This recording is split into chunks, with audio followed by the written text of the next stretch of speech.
We have a presentation on enhancing coastal resilience through nature-based risk reduction, examining a mangrove insurance option.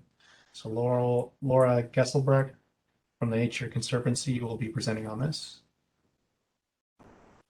Sounds good. This not sure how to put on my camera. Someone can direct me. I'll put my camera on. At the bottom of your screen, Laura, if you hover over the bottom, do you have a... Oh, start video. There it is. All right. Okay. Hello, everyone. You'll see me here in a minute. I just have my camera plugged in on my end. So Laura, before you get started, just a quick, the purpose of this presentation is to discuss how the Nature Conservancy is exploring the potential use of mangrove insurance to enhance coastal resilience in Florida, Mexico, and the Caribbean. And this relates to the fish, wildlife, and habitat protection and public engagement priority action items of the CCMP. So the floor is yours, Laura. Thank you, Devin. Appreciate it. Next slide, please. So the Nature Conservancy is working on coastal resilience issues. And just to sort of reiterate, for those of you who may not know, our mission is to conserve the lands and waters on which all life depends. Next. So for who we are, we're an international conservation organization. We do quite a bit of place-based work. We're in every state in the US as well as 79 countries. We are, I'm not sure why the screen got really small all of a sudden. We are science-based, so all of our actions are based on science, and we develop relationships at these local site-based level. Next slide, please. So our climate change goals are to limit global warming to well below 1.5 degrees Celsius and to strengthen resilience to climate change impacts. And this latter goal is what we'll be discussing today. Next. We're working with a number of the climate collaboratives that have been formed statewide, and we're working to unify positions on policy, on greenhouse gas emission inventories, on vulnerability assessments. And I just want to mention that some of the Florida team on this particular project that's looking at a mangrove insurance feasibility study are on the call today. We have Rod Braun, who's our climate resilience program manager. We have Joe Schmidt, who's our coastal resilience project manager.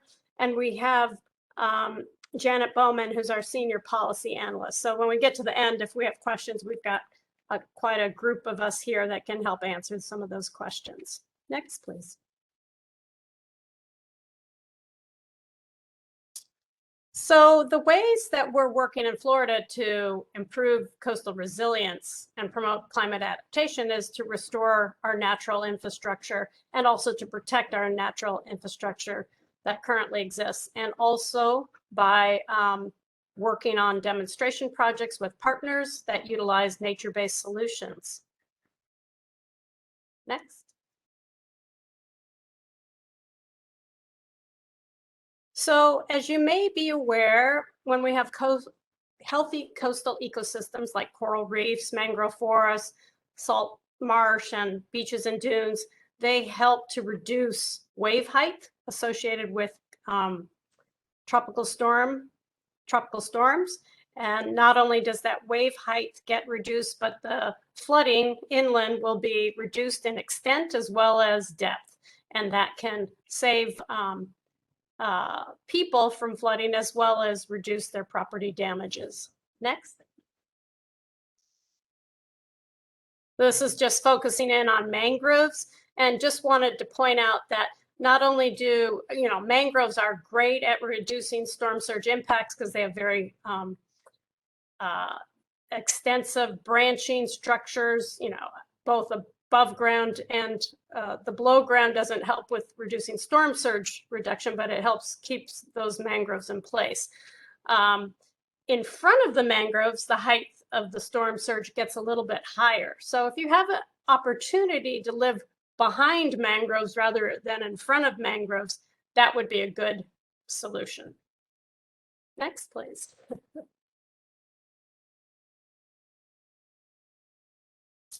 So the Nature Conservancy has worked on a number of studies to help prove how much, well, I shouldn't say prove, but to quantify how much our natural ecosystems not only reduce flooding, but also reduce the damages associated with the flooding.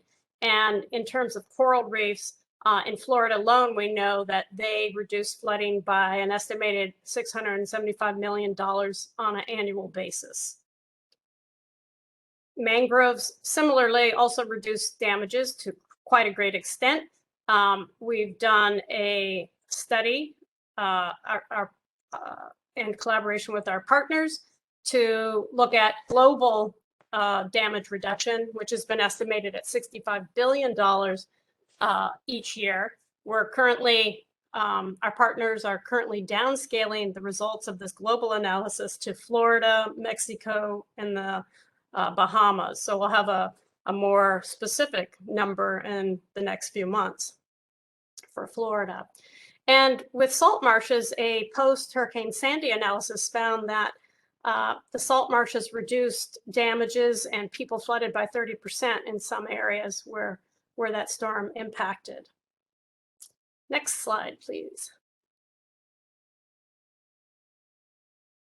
So we've also recently completed a study in 2019 with our partners at University of California, Santa Cruz, as well as some of our other Nature Conservancy staff in the Gulf of Mexico, and Risk Management Solutions, which is a company that does risk analyses for the insurance industry. And they do this by, they've developed a proprietary model.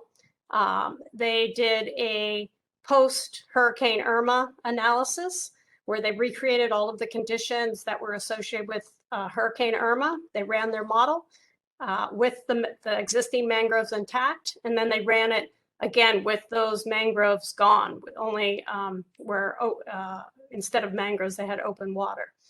And what it shows is that without those mangroves present, the map on the extreme right shows you that the flood surge inland would have a much further inland extent, as well as the flood elevations would be higher.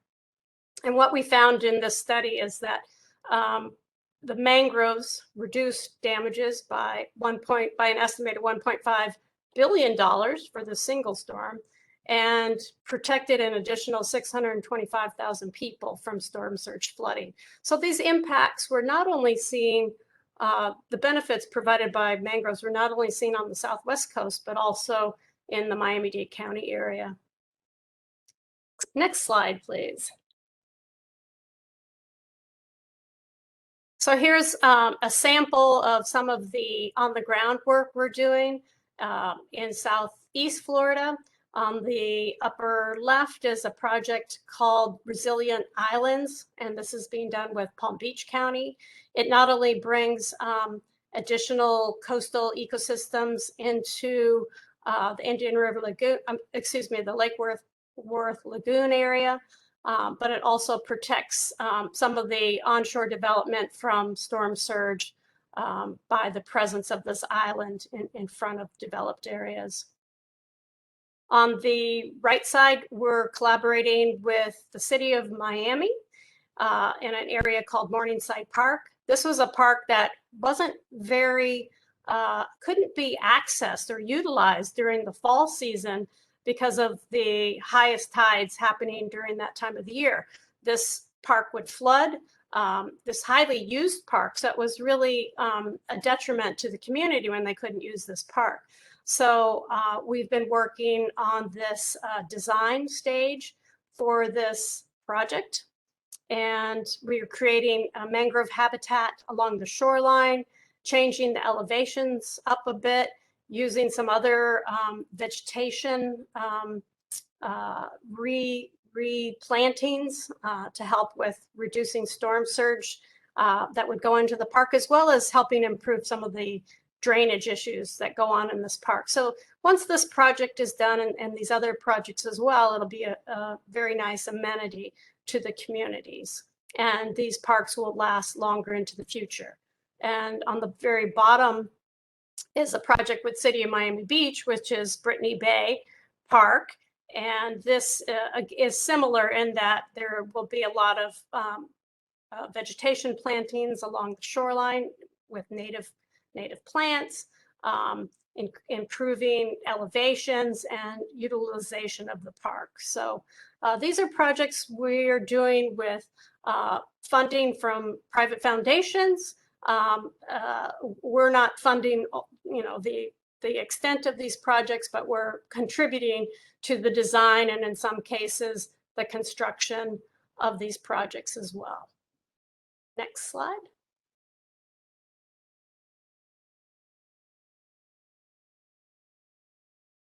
Go one more. Oh, no, go back. I think there's part of it's missing of this slide. Not sure what happened there. Back up one more, thanks. Part of that's, oh, there we go. Okay, so at first this part on the right was missing. So here's how these, what we're talking about here today is a feasibility study for a mangrove insurance project. So we previously worked on developing insurance for coral reefs in the Cancun area of Mexico. The state is called Quintana Roo.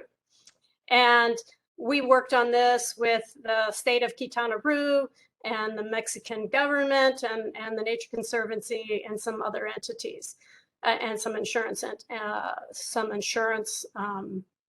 insurers, I should say. So we were able to develop this project. It went into force in June of 2019. For that first year, there weren't any big storms in the vicinity, so nothing happened. The second year, this insurance product was renewed. The storm was close enough and it had high enough wind speeds that it did pay out. It paid out at the 40% level because the wind was recorded at 100 knots. And so this trust fund that was established as part of this, this program received $760 million to begin coral reef restoration. So the way it works is that these municipalities and other entities pay into this trust fund. The trust fund not only develops contracts so that reef restoration can be done post-storm, but also some of this work can be done before the storm and regular maintenance and resilience needs. The trust fund also pays for the insurance on this annual basis if the parametric insurance is triggered. And the way parametric insurance works is it doesn't depend on doing a damage assessment. It's based on conditions that are laid out previously. So in the case of this particular product, the storm had to be within a certain proximity and, as I mentioned before, a certain wind speed to pay out. So the payout happened relatively quickly after the storm, which got the reef brigades out there right away. And then, of course, the tourists can continue to enjoy the beaches and the coral reefs, and the livelihoods of the local community can continue with as little disruption as possible. Next slide. Yeah. So here's a slide that explains it a little bit better. We got the first, or I shouldn't say we, the trust fund got the first payout in October of following Hurricane Delta in October 2020. They just met the threshold for the payout at 100 knots, and that's based on the National Hurricane Center wind speeds. In the first 10 days, the Reef Brigade was able to stabilize 1,200 coral colonies and reattach 8,000 broken coral pieces to the reef. And you can see a couple of the reef brigade staff doing that work. And over on the far right, you can see where they use like an underwater epoxy to put the, in this case, the elkhorn coral pieces back together. Some of the larger pieces that broke, that takes a little bit longer, but they got right to it and began their work to make some corrections. Next slide. So in this particular mangrove insurance feasibility project, we're working with AXA, which is an insurance company, Civ-Vestav, which is a Mexican university, the University of California, Santa Cruz, and ourselves. So this project started in October 2020, running to March 2022. And we've honed in on the locations of Florida, Mexico, and the Bahamas. So we, and when I say we, I mean the project team, we already have the process down. We know how to develop damage assessment. We know how to assess the damages avoided by mangroves through modeling. And the next slide after this one, don't go there yet, we'll explain that. So in this analysis, we're going to be assessing where and how mangroves can be restored and or used to supplement existing habitats. It's going to work a little bit differently than a coral reef insurance product because they're different systems, of course. And we also want to assess where and how a mangrove insurance product can be designed for identified locations. So it may be a little bit different in different locations. We know in some of our Florida areas, we have very extensive mangrove forests. Some of those areas within those forests are harder to access than others. And then we have fringing mangroves, which are perhaps a little more accessible in some cases, and even island mangroves. So we have different types of morphologies of these mangrove systems. And then what we're producing from this study is the underlying data required for design of an insurance product. We're trying to engage stakeholders. That's what we're doing here today. We want to see where there might be interest in helping to develop this kind of project for a particular locale. And then identifying potential pilot sites where we could launch a mangrove insurance product. And if we could do this, one of these, at least in each of the major locations, Florida, Mexico, and the Bahamas, that would be great. Next slide. So this slide kind of illustrates the different parts of this process. Using past hurricane data and modeling, we developed fragility curves looking at how vulnerable different parts of different coastlines are to hurricane damages and flooding. And then we also, I mentioned earlier that we had done a global study of mangrove avoided damages, and that is being downscaled to this Florida and Caribbean area and the Caribbean coast of Mexico. So that increases the granularity. And then we are also improving our market analysis. So in the case of Florida, looking at damages to existing structures, I was able to get the Florida property appraiser data for the entire state. So in Florida, at least, we're going to have very specific, very current information on the value of homes and other structures in Florida where mangroves are protecting those areas currently. Okay, next slide. So here, this slide is complex, I'll give you that. And it gives you some idea of the processes used to develop the avoided damages provided by mangrove. So we start on the left-hand side by looking at historical storm tracks and strengths and develop this offshore wave climate that's using this SWAN model. I'm not a modeler, so I won't be able to tell you this in detail, but from that offshore wave climate. You can see those tiny little lines where it says 700,000 profiles. So that is used to develop this nearshore wave climate, which gives us an idea of flood heights and flood extents. And from that information, we can do a spatial analysis at a very high resolution. I think that says I think it says 90 meters. It's very tiny, so I can't read it very well. 90-meter resolution of coastal flooding, which is quite granular. And from that, tying this information with the property value information, we can develop this damage to people and property. We can estimate how many people would be affected and the property values that would be affected. And this is looking at storm return periods of 5, 10, 25, 50, and 100 years. So it's very data-rich analysis. And this has been done by our team our collaborators, I should say, at the University of California, Santa Cruz. Mike Beck, who we used to work for the Nature Conservancy, now he's a professor at that institution I just mentioned and has a whole team of people that do the modeling. Okay, next slide.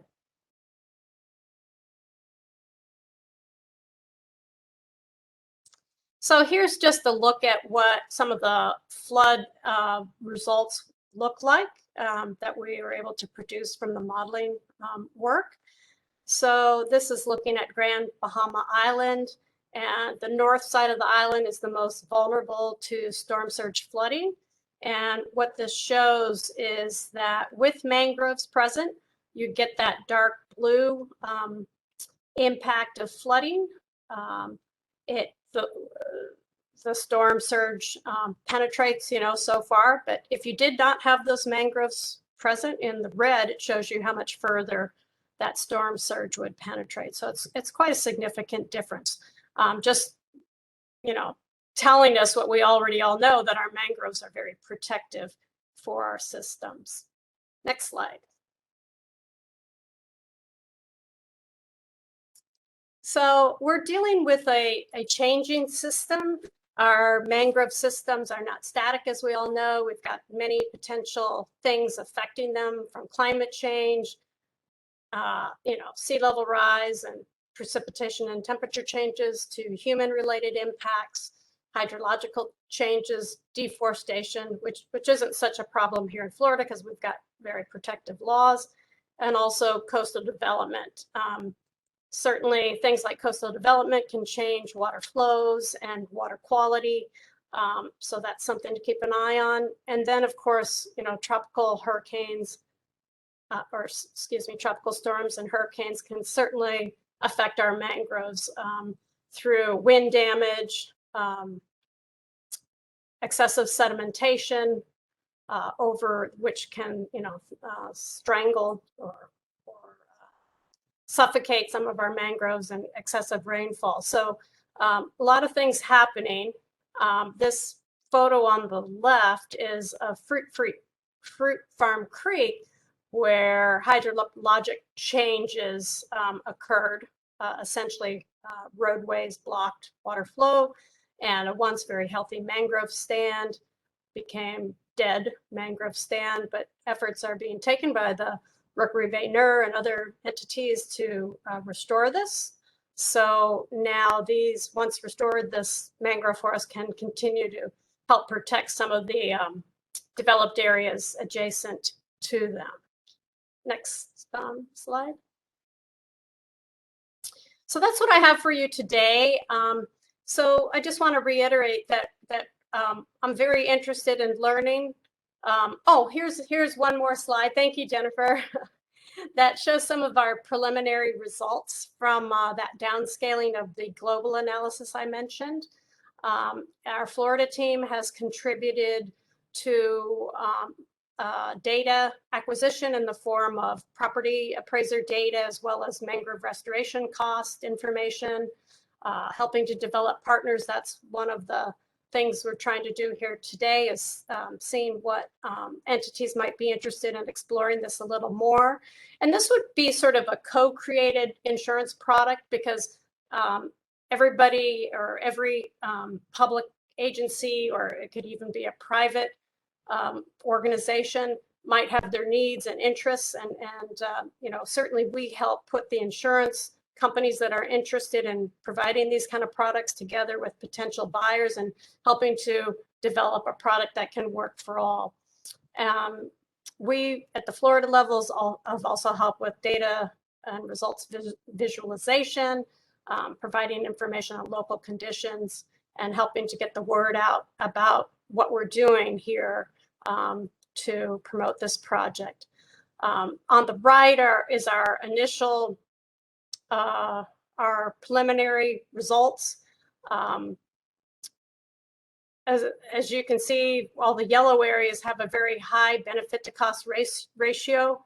I was a little surprised to see that the area in the, like I guess it's Lee County area, and maybe Charlotte County area, the benefit to cost ratio wasn't as high as some of the other areas, but it still was a positive benefit to cost ratio by 2 to 1, which is still very significant.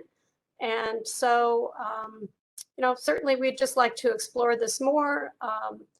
I'm hoping that perhaps Nicole can supply my email so that anyone interested in pursuing this more can contact me, and we could, discuss this further. And I'm happy to take any questions that you might have and do my best to answer them.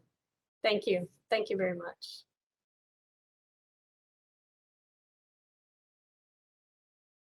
Thank you, Laura. Very enlightening, and looking forward to seeing, we're all looking forward to seeing how this program advances. So,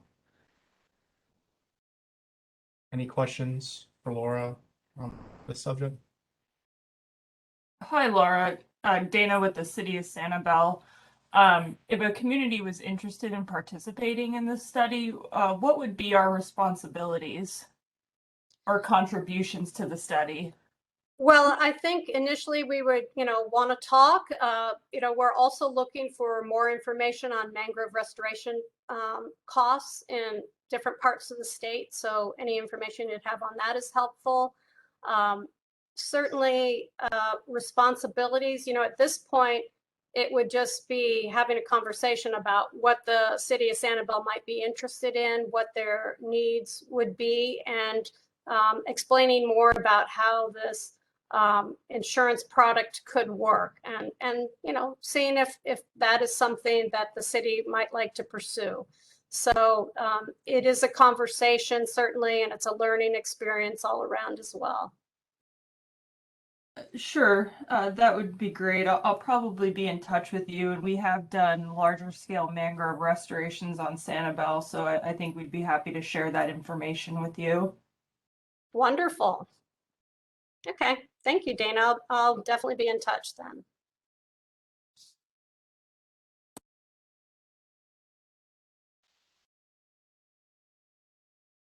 Hi, Laura. Hello. Yeah. Can you just flick back to the funding slide? The breakdown of how the funding works. I just didn't quite grasp that.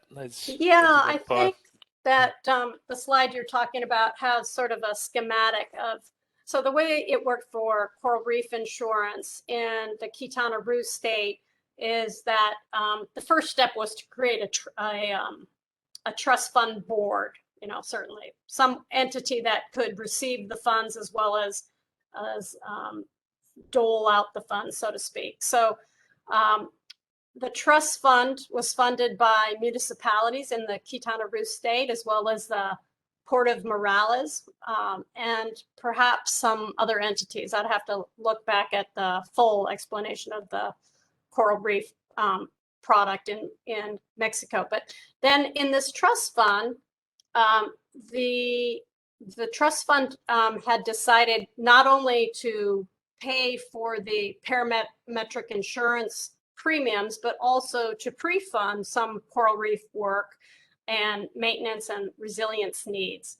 So that is something that can be created by whichever entity is interested in creating that insurance product. They can decide how to take in the funds, who pays in. You know, certainly they would have to assemble a group of entities that would want to pay into this trust fund, and then decide how the funds get doled out. And then when, you know, the insurance triggers and the payout gets put back into the trust fund, and they would continue to fund, you know, restoration efforts over time. And you know, in the case of mangroves, it might even be possible to restore areas that you know, adjacent to areas that were actually damaged, or create areas. I'm not sure. It would have to be something worked out collectively by the insurance buyers and the insurers. Did that answer your question? Is this Mark I'm speaking to? It is, yes, thanks. Yeah, it does, yeah, put a bit more clarity behind it. I took a screenshot there just to wrap my head around it a bit more, but yeah, thanks for going back over that. Sure, and I can send you more information as well if you're interested in pursuing this further. Yeah, I might reach out to you. Great. And if anybody else would like to reach out to Laura directly, her email address is posted in the chat box. Thank you. Appreciate it. You're welcome. Thank you again for your presentation. Very interesting stuff. You bet. Thank you.